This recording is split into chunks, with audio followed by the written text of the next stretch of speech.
काहे भूली गईला माई के दुलार बबुआ। आवा कईल जाओ धरती के सिंगार बबुआ। आपन माटी अपना लोग के खोज खबरिया। आपन बोली में आपन बात टीवी के जरिया।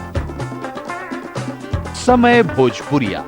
याद रखिए 1 बजे शनिचर के दोपहरिया सहारा समय बिहार झारखंड पर। समय भोजपुरिया के सह प्रायोजक सुपर शक्ति TMT हर निर्माण की बुनियाद और टाटा सॉल्ट टाटा नमक देश का नमक।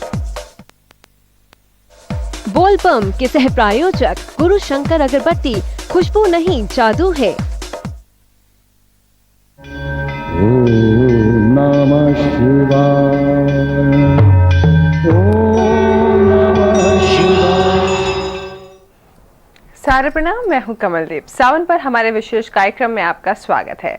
सृष्टि ने कई रहस्यों को अपने आंचल में समेट रखा है। जीवन मृत्यु से जुड़ा गहरा राज है जो सामान्य मनुष्य की समझ से परे है। ऐसे में भावनाएं नहीं समझ पाने की विवशता को सहलाती हैं और इसी स्नेह से जन्म लेती है श्रद्धा, आस्था और भक्ति। मूल में सर्वशक्तिमान को स्वीकारने की प्रवृत्ति। इसी शक्ति से जीवों का जन्म होता है, पालन पोषण होता है और चक्र पूरा होने पर उसका अस्तित्व मिटा उसे खुद में समेट लेता है। जीवन की इन सच्चाइयों को जानकर कईयों ने जीवन का मोह छोड़ा है, तपस्या और साधना की राह पकड़ी है।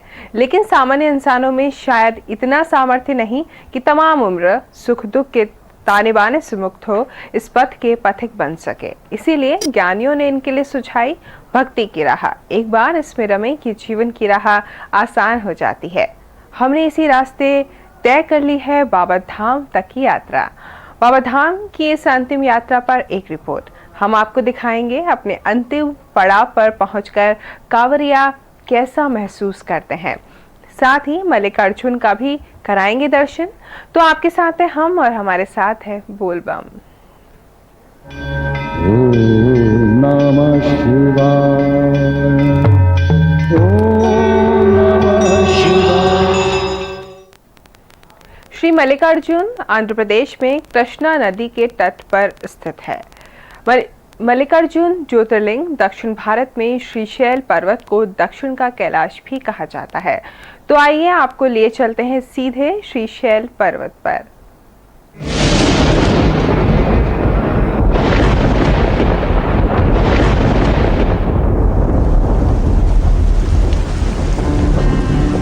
खुली उसी रमणीय दृश्य में अचेतना की आंखें, हृदय कुसुम की खिली अचानक मधु से वे भीगी आंखें। श्री मल्लिकार्जुन ज्योतिर्लिंग के रास्ते में दिखने वाले रमणीय दृश्य अगर आपको जयशंकर प्रसाद के महाकाव्य कामायनी की इन पंक्तियों की याद दिला दे तो ठीक ही है।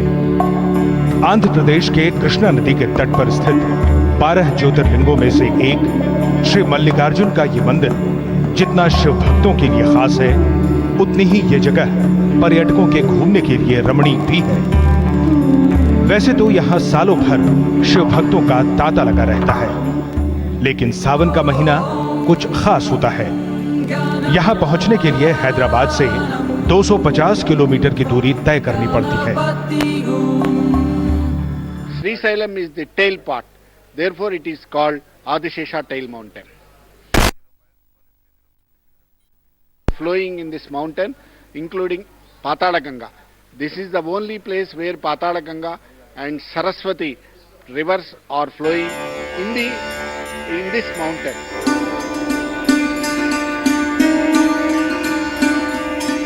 श्री मल्लिकार्जुन का मंदिर स्थापत्य कला का बेजोड़ नमूना है। यहाँ आसपास कई छोटे बड़े मंदिर हैं जो इसकी खूबसूरती को और बढ़ाते हैं। यहाँ ज्योतिर्लिंग की स्थापना के पीछे पुराणों में जो चर्चा की गई है वो भी कम रोचक नहीं है।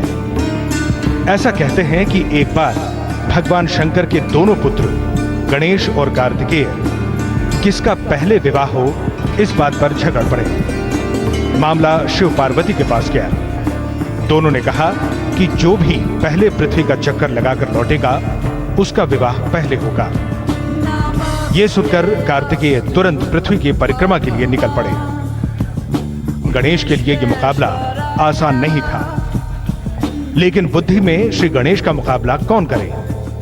उन्होंने एक युक्ति निकाली।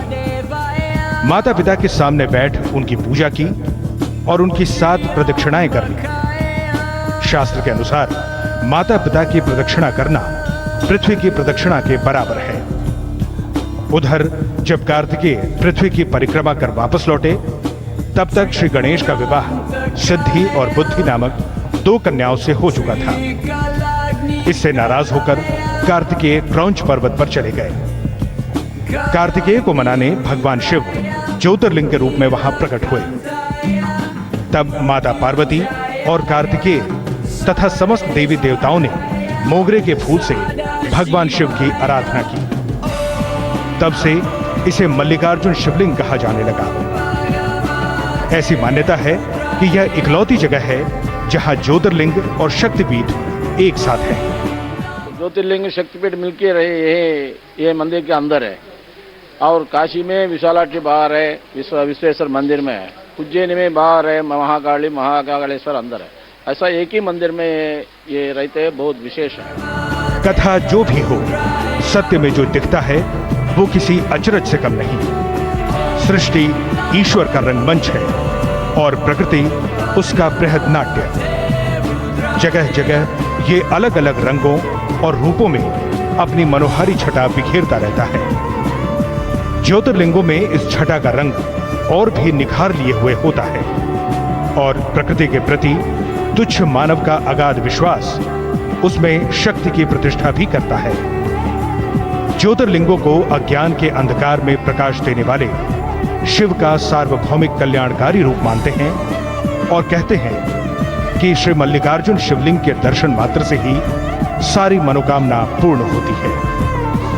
हिंदू विशेषकर शैव संप्रदाय के लोगों के लिए यह स्थल काफी धार्मिक मायने रखता है, क्योंकि यहाँ मल्लिकार्जुन स्वामी के रूप में उनका ज्योतिर्पीठ तो है ही है, साथ ही विश्व का 6ठा शक्तिपीठ भी है। ऐसा कहा जाता है कि ये दोनों स्थल एक साथ कहीं भी नहीं मिलते। यही कारण है कि यहाँ पर आने वाले सभी धार्मिक अनुयायी को उनकी मुराद पूरी होने की आस बनी रहती है। कैमरामैन नरेंद्र चारी के साथ श्रीवत्सन, सहारा न्यूज ब्यूरो, श्रीशैलम। शिव मायावी हैं। यह सृष्टि उनकी माया का एक स्वरूप है। जीवों को जीवन मरण के चक्र में बांधने वाले वही हैं, और इससे व्यथित उलझे मानव का कल्याण कर उनके मोक्ष का रास्ता खोलने वाले भी शिव ही हैं।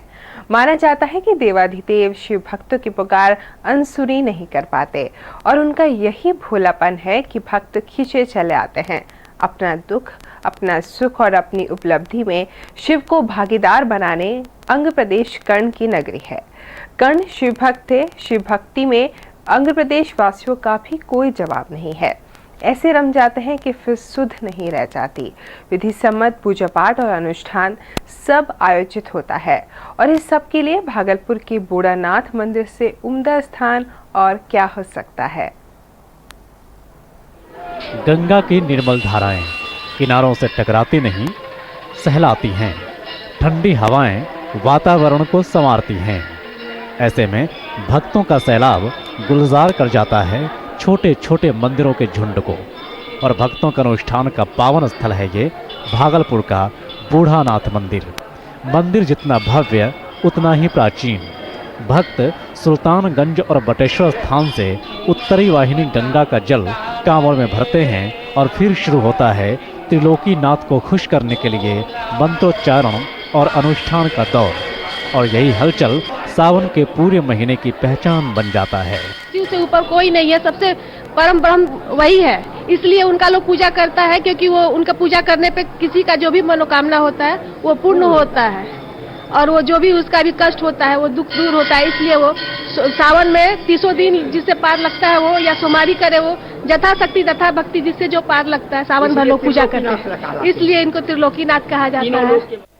श्रद्धालुओं और पंडितों की मौजूदगी से मंदिर गुलजार हो जाता है। पंडित शास्त्र सम्मत संकल्प दिलाते और पूजा कराते हैं। गृहस्थों का गृहस्थी समाप्त होता है, और वाणिज्य करने वाले को वाणिज्य में भी स्थिरता रहती है। इसलिए यह बाबा बूढ़ानाथ, बृहदेश्वरनाथ सबको मनोकामना सिद्ध करने वाले हैं, इसीलिए इनका नाम बृहदेश्वर महादेव नाम पड़ा है। बाबा बूढ़ानाथ को ब्रह्मेश्वर स्थान भी कहा जाता है। इस स्थान से जुड़ी हुई कई पौराणिक गाथाएं प्रचलित हैं। किंवदंती है कि वशिष्ठ मुनि का ये सिद्ध स्थल है। यही कारण है कि यहाँ साल भर साधु संतों का जमावड़ा लगा रहता है और साधकों के लिए साधना का स्वर्ग बन जाता है। ये वशिष्ठ मुनि का स्थापना किया हुआ यह मंदिर है। यहाँ शुरू से वशिष्ठ मुनि के टाइम से ही, समय से ही यहाँ महंतों का प्रादुर्भाव हुआ। इसी बीच बलवानंद गिरी जी महंत हुए। साधकों को साधना स्थल मिलता है और भगवान को अपना भक्त, फिर हिलोने मारने लगती हैं भक्ति की लहरें। MP सुमन, सहारा समय, भागलपुर। अब समय एक छोटे से ब्रेक का। ब्रेक के बाद हम आज बाबा धाम की अंतिम दिन की यात्रा में शामिल होंगे, तो बने रहिए हमारे साथ। लौटते हैं एक छोटे से ब्रेक के बाद। ओम नमः शिवाय, ओम नमः शिवाय।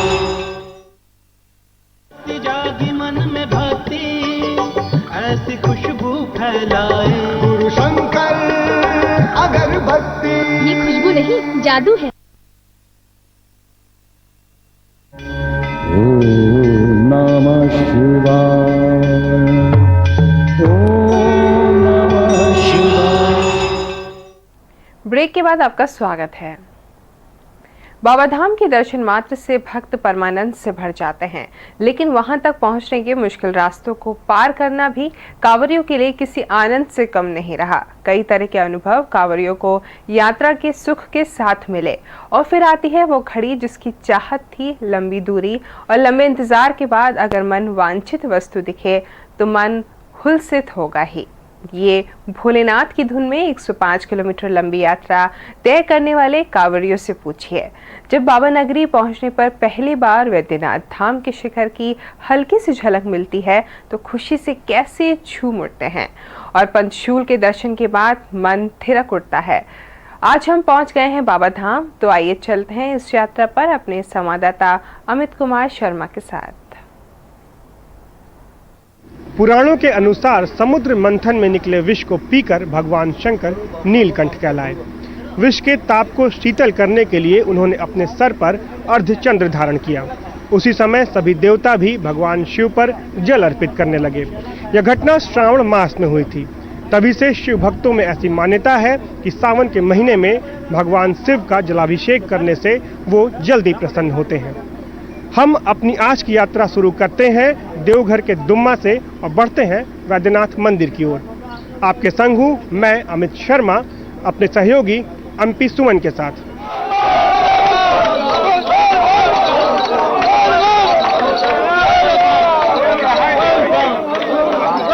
कांवरिया पथ का मात्र 10 किलोमीटर का हिस्सा ही झारखंड में पड़ता है, मगर झारखंड में प्रवेश करने के बाद आपको इस तरह के पंडाल कई जगह दिखाई पड़ जाएंगे। लेकिन इन पंडालों से आप अपना धार्मिक ज्ञान बढ़ाने की कोशिश मत कीजिएगा। जैसे हमारे पीछे के पंडाल में कार्तिकेय भी भगवान शंकर और पार्वती की परिक्रमा करते हुए दिखाई पड़ रहे हैं, जबकि सिर्फ गणेश जी ने ही शिव और पार्वती की परिक्रमा की थी। दुम्मा से आगे बढ़ते हुए कलकतिया धर्मशाला होकर हम इस समय भूत बंगला में पहुंच चुके हैं। भूत बंगला दरअसल इस जगह का नाम है। कहते हैं कि किसी जमाने में यहाँ एक जमींदार परिवार हुआ करता था और उसका एक मकान था। एक समय की बात है कि वो मकान एक दिन अचानक पूरा का पूरा ढह गया। तब से ही इस जगह का नाम भूत बंगला पड़ गया। अब हाल ये है कि यहाँ भूत बंगला लॉज भी है। मंदिर अब यहाँ से मात्र 2 किलोमीटर दूर रह गया है और हमारा सफर जारी है। भूत बंगला से आगे बढ़ते हुए हम दर्शनिया पहुँच चुके हैं। कांवड़ यात्रा में दर्शनिया काफी महत्वपूर्ण पड़ाव माना जाता है। यहाँ कांवरिया अपने कांवर की अंतिम पूजा करते हैं, मंत्रोच्चारण होता है और वो क्षमा याचना भी करते हैं, ताकि अगर उनकी यात्रा में किसी तरह की भूल चूक त्रुटि रह गई हो तो उसे भगवान क्षमा करें।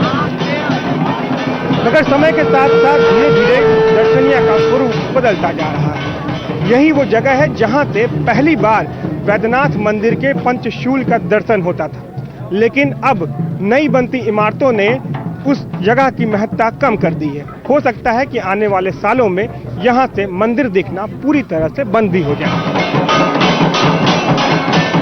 अच्छा ये बताइए कि पहले जो कांवरिया यहाँ आते थे और अब जो आते हैं कुछ अंतर दिखाई पड़ रहा है, कुछ संख्या कम हुई है पहले से? संख्या तो हर साल बढ़ रही है भीड़ के कारण। दर्शनिया में आने वाले कांवरियों दर्शनिया में आने वाले कांवरियों की संख्या यहाँ घट रही है, क्योंकि कारण है जो लोग आते हैं देखते हैं सीधे सब जा रहे हैं, उसी के झुंड में ही निकल जाते हैं, क्योंकि लाइन लगनी होती है 2-4 घंटा 5 घंटा लाइन में रहने के बाद ही जल चढ़ती है। दर्शनिया से आगे चलकर हम पहुंच गए हैं इस समय शिवगंगा कुंड पर। शिवगंगा पुष्करणी कांवरियों के लिए अंतिम पड़ाव माना जाता है। यहाँ कांवरिया आकर के कांवर अपना रखते हैं और संकल्प लेते हैं। शिवगंगा पुष्करणी में कांवरिया स्नान भी करते हैं। यहीं से कांवरिया आगे बढ़कर बाबा वैद्यनाथ धाम जाकर मंदिर में भोलेनाथ पर जल चढ़ाते हैं। शिवगंगा का काफ़ी महत्व माना गया है। यहाँ पर स्नान करना कांवरियों के लिए आवश्यक होता है। कहते हैं कि प्राचीन काल में यहाँ कभी ज्योतिर्लिंग के नज़दीक भवरोगहर नदी बहती थी, जो अब सीमित होकर केवल शिवगंगा पुष्करणी के रूप में ही रह गई है। इसीलिए इस जगह को भवरोगहर कुंड भी कहा जाता है। कुंड की गहराई काफ़ी ज़्यादा है और पहले यहाँ काफ़ी दुर्घटनाएं भी हुआ करती थी, मगर अब प्रशासन की तरफ से चारों तरफ बैरिकेडिंग लगा दी गई है ताकि जो कांवरिया आते हैं वो एक सीमा से आगे नहीं बढ़ सकें।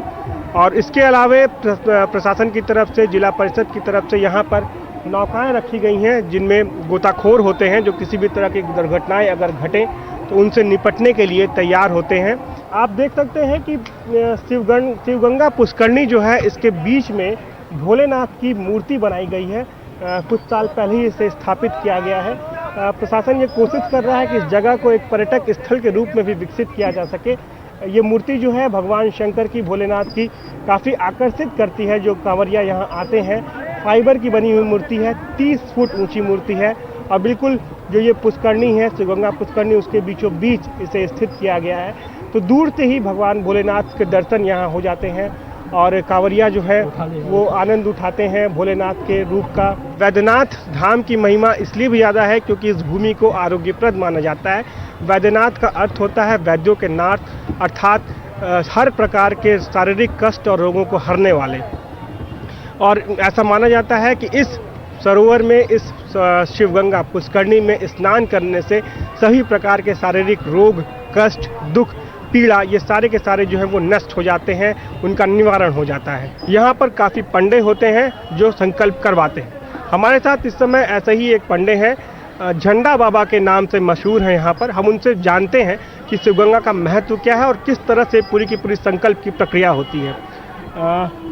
आप बताइए कि शिवगंगा का क्या महत्व है कांवड़ यात्रा में और क्या पूरी प्रक्रिया है संकल्प की? शिवगंगा बहुत पुराना चीज़ है यहाँ का और बहुत अतीत चीज़ है। यहाँ पर लोग आते हैं, वो पहले स्नान करते हैं कांवर रख के, उसके बाद बाबा का नाम से जल खुलता है। शिवगंगा में संकल्प किया जाता है, जो भी अपने नाम से करते हैं उसके बाद बाबा का जलार्पण करने के लिए जाते हैं। जी, क्या मंत्र है संकल्प का और क्या उसका मूल अर्थ क्या माना जाता है, संक्षेप में बताइए। मूल यही है कि संकल्प की तो मूल काम हो वही, संकल्प से ही सब कुछ होता है। पंडित जी ने जो मंत्र अभी पढ़ा संकल्प का, उसके मूल में यही है कि जो भी कांवरिया यहाँ आते हैं वो भगवान पे खुद को समर्पित करते हैं। जो उनकी मनोकामना होती है वो भगवान को बताते हैं और उन पर खुद को समर्पित करते हैं। यही संकल्प का मूल होता है। शिवगंगा पुष्करणी की महत्ता इसलिए भी है क्योंकि इसे काफ़ी पवित्र माना जाता है और भगवान शिव पर जलार्पण के लिए जो गंगा जल कांवरिया सुल्तानगंज से लेकर के यहाँ आते हैं, 105 किलोमीटर की लंबी दूरी तय करने के बाद अपनी यात्रा की जो उनकी थकान होती है वो यहाँ आकर के मिटती है। यहाँ पर जलार्पण से पहले स्नान करना आवश्यक माना जाता है और शिवगंगा में स्नान करना और संकल्प लेना ये एक महत्वपूर्ण कर्मकांड है जब भगवान भोलेनाथ को जलार्पण के पहले। इसलिए हर कांवरिया यहाँ जरूर आता है और यहाँ आकर के कुंड में स्नान करता है और स्नान करने के बाद संकल्प लेकर के फिर से भगवान शिव पर जलार्पण के लिए यहाँ से आगे बढ़ते हैं लोग। शिवगंगा में स्नान करने और संकल्प लेने के बाद कांवरिया ज्योतिर्लिंग की ओर बढ़ते हैं। हमारे साथ कुछ ऐसे ही कांवरिया हैं, कुछ महिलाएं हैं जो बेगूसराय से आई हैं, हम उनसे बात करते हैं। आप बताइए कि आपने यहाँ स्नान किया और अब आप ज्योतिर्लिंग की ओर जा रही हैं? हाँ, हम स्नान कर लिए शिवगंगा में अब हम बाबा से दर्शन करने के लिए और जल चढ़ाने के लिए जा रहे हैं।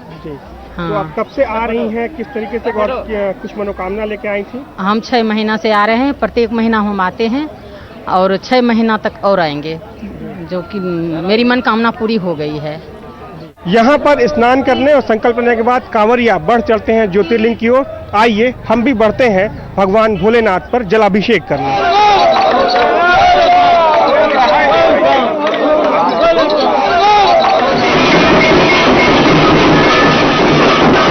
शिवगंगा से आगे बढ़कर अब हम वैद्यनाथ मंदिर में आ चुके हैं। श्रद्धालुओं की लंबी कतार बाबा भोलेनाथ पर जल चढ़ाने के लिए लगती है। यह कतारें कई किलोमीटर लंबी होती हैं। घंटों इंतजार करने के बाद श्रद्धालुओं की बारी आती है और भक्तगण बाबा भोलेनाथ पर जलाभिषेक कर पाते हैं। हम भी इस समय मंदिर में आ चुके हैं और ऐसे ही कतार में शामिल हैं। कांवड़ यात्रा की सबसे बड़ी खासियत यह है कि कांवड़ यात्रा सांस्कृतिक एकता का अद्भुत उदाहरण है। जिस तरह की समरसता यहाँ दिखाई पड़ती है, वैसी शायद ही कहीं और दिखाई पड़े। कांवड़ यात्रा के दौरान ऊंच नीच, अमीर गरीब, जात पात हर भेदभाव मिट जाता है। अगर कुछ नजर आता है तो सिर्फ केसरिया परिधानों में सजे कांवरिया। न बाबा के दरबार में न कोई बड़ा है न छोटा, सब बराबर है। अगर किसी की कोई जाति है तो वो सिर्फ शिव भक्ति की जाति है। ऐसा उदाहरण शायद ही कहीं और दिखाई पड़े। 105 किलोमीटर की लंबी कष्टप्रद यात्रा के बाद जब श्रद्धालु यहाँ भगवान भोलेनाथ पर जल चढ़ाते हैं तो उन्हें ऐसा लगता है जैसे वो खुद परमात्मा के करीब पहुँच गए हैं। हमारे साथ कुछ श्रद्धालु मौजूद हैं जिन्होंने अपनी कांवड़ यात्रा के बाद भगवान भोलेनाथ पर जल चढ़ाया है। आप बताइए कि जब आपने जल चढ़ाया तब क्या महसूस हुआ आपके हृदय में? मुझे तो लगा कि साक्षात देवाधिदेव महादेव पर जल चढ़ा रहे हैं। किस मनोकामना के साथ, क्या भावना लेकर के आप आए थे यहाँ? बाबा सब जानते हैं, उनको कुछ कहना नहीं पड़ेगा जी। आप बताइए कि आपने जब जल चढ़ाया तब आपको क्या महसूस हुआ? महसूस तो बहुत बढ़िया लगा, बहुत बढ़िया रहा। दर्शन हुआ अच्छा ढंग से और दर्शन है, सभी लोग उत्साहित हैं दर्शन के लिए। 105 किलोमीटर की पैदल दूरी यात्रा तय करके हम लोग यहाँ आए हैं। बाबा का दर्शन हुआ, दर्शन कर लिया। मनोकामना के लिए अपने अंदर में हम लोग सब लोग अपने अंदर में रखे हैं। 105 किलोमीटर लंबी यात्रा पूरी कर जब कांवरिया बाबा भोलेनाथ पर जलाभिषेक करते हैं तो उन्हें ऐसा लगता है कि मानो उनके सारे कष्ट दूर हो गए। बाबा भोलेनाथ उनकी हर मनोकामना पूरी करेंगे, इस विश्वास और श्रद्धा के साथ वो सावन के महीने में कांवड़ यात्रा पूरी कर यहाँ आते हैं। हमारी आज की यात्रा भी यहीं खत्म होती है। आपके साथ रहा मैं अमित शर्मा, कैमरामैन MP सुमन के साथ। हमारे साथ बोलिए बोल बम। और अब हम आपको दिखाते हैं वो खास कहानियों की झलकियां जो आपको पूरे महीने हम दिखाते रहे हैं। मिर्जापुरी पत्थरों से बने वैद्यनाथ धाम का अपना ही महत्व है। इसे कामना लिंग के रूप में जाना जाता है। दूर दूर से लोग मन में विश्वास लेकर यहाँ आते हैं और भोलेनाथ किसी को नाराज भी नहीं करते। ऐसी मान्यता है कि लंकाधिपति रावण पवित्र ज्योतिर्लिंग को कैलाश पर्वत से अपने ले जाना चाहता था, लेकिन घने जंगलों में देवों ने चाल चली और धोखे से शिवलिंग को वैद्यनाथ धाम में स्थापित कर दिया। इसलिए इसे रावणेश्वर वैद्यनाथ धाम के रूप में भी जाना जाता है। भक्ति वो शक्ति है जो इन धागों में लिपटी होती हैं। अपनी मनोकामनाएं लेकर बाबा धाम आने वाले श्रद्धालु ये लाल धागे अपनी मनौती की याद में बांध जाते हैं और फिर मनोकामनाएं पूरी होने पर एक और धागा बांधकर शिव के प्रति अपना आभार प्रकट करते हैं। शिव भक्तों की भाषा में इसे गठजोड़ कहा जाता है। बाबा धाम में पुरोहित समाज द्वारा आयोजित बेलपत्रों की प्रदर्शनी आकर्षक होती है। मान्यता है कि भगवान शिव को बेलपत्र अर्पित करने से 3 जन्मों के पापों का नाश होता है और प्राणी अमरत्व को प्राप्त होते हैं। इस पावन उद्देश्य की पूर्ति के लिए कौन कितना बेहतर बेलपत्र जुटा पाता है, इसके लिए बाबा धाम के पुरोहितों के बीच बेलपत्र की प्रदर्शनी आयोजित की जाती है। दीवार पर लगे ये हथेलियों के निशान गहरे विश्वास और अटूट आस्था के परिचायक हैं। कामना लिंग के रूप में मशहूर वैद्यनाथ धाम पहुंचने वाले हर भक्त के दिल में एक इच्छा होती है, एक चाहत होती है और ये निशान इन्हीं चाहतों की बुलंदियों की छाप है। इस बात का भी प्रमाण है कि जिन जिन के हाथों के ये निशान हैं, उन सब की मनोकामनाएं यहाँ पूरी हुई हैं। दुधेश्वर नाथ मंदिर 650 बरस पुराना है। शिवाला अपने अंदर एक कहानी छुपाए हुए है। कहते हैं कि रावण के पिता ऋषि विश्वेश्वर ने यहाँ शिवलिंग स्थापित कर तप किया था। बाद में रावण ने भी यहाँ आकर शिव की आराधना की कि इस पृथ्वी लोक पर किए गए पापों का नाश हो। यही कामना लेकर दुमका के सेंट्रल जेल के कैदी अनोखे ढंग से दारुक वन में विराजमान शिव की पूजा करते हैं। ये मुकुट उनकी पूजा का एक अनूठा तरीका है। अपना मान भले ही टल जाए, भक्त का मान न टले। भगवान शिव ने कई बार इस मूल्य को दोहराया है। भोले और भक्त का प्रेम इतना निराला है कि भगवान भक्त का मान रखने के लिए कुछ भी करने को तैयार हो जाते हैं। और बात जब विद्यापति और भोले के बीच के रिश्ते का हो तो इसकी मदमती को सिर्फ महसूस किया जा सकता है। ये विद्यापति की भोले शंकर के प्रति भक्ति ही थी और भोले शंकर का अपने भक्त के प्रति प्रेम ही था कि खुद महादेव उनके घर नौकर का रूप धरकर काम करने आ गए। 12 ज्योतिर्लिंगों में से एक रामेश्वरम का मंदिर दूर से ही दिखने लगता है। मुख्य मंदिर के पहले हैं प्रवेश द्वार। तमिलनाडु के मन्नार की खाड़ी पर स्थित इस मंदिर की सुंदरता देखते ही बनती है। खुले आकाश के नीचे बना ये गगनचुंबी मंदिर मानो धरती पर उसकी सजग प्रतिनिधि की हो और आसपास फैली हरियाली जैसे उसका सहज सुंदर श्रृंगार। सागर के इसी तट पर भगवान श्री राम ने शिवजी की पूजा की थी। 5 शिवलिंग वाले इस मंदिर को गंगेश्वर महादेव मंदिर कहते हैं। उफनते समुद्र के किनारे बसा ये मंदिर पर्यटकों को बरबसी अपनी ओर खींच लेता है। समुद्र इन 5 शिवलिंगों का जलाभिषेक करता है। कहा जाता है कि इसका निर्माण पांडवों ने अज्ञातवास के दौरान अपनी शक्ति से किया था। शैव, वैष्णव या फिर किसी और संप्रदाय का देव मंदिर हर जगह मिलते हैं। सावन के इस पूरे महीने में हमारी कोशिश रही है कि शिव भक्ति के हर रंग को सजा संवार कर आप तक पहुंचाए। हमारी गहन कोशिश रही कि भक्ति की अभिव्यक्ति देने की। इस अभिव्यक्ति में हम कितने सफल रहे, इसका फैसला आपके हाथ में है। हमारा आगे भी प्रयास रहेगा कि इस तरह के खास कार्यक्रम समय समय पर आपको दिखाए जाएं। हमें यकीन है कि आगे भी आपका साथ बना रहेगा। बोलबम में इतना ही। इसी के साथ हमारी पूरी टीम को दीजिए अनुमति। बोलबम सहर नाम। ओम नमः शिवाय। ओम नमः शिवाय। बोलबम के सह प्रायोजक गुरु शंकर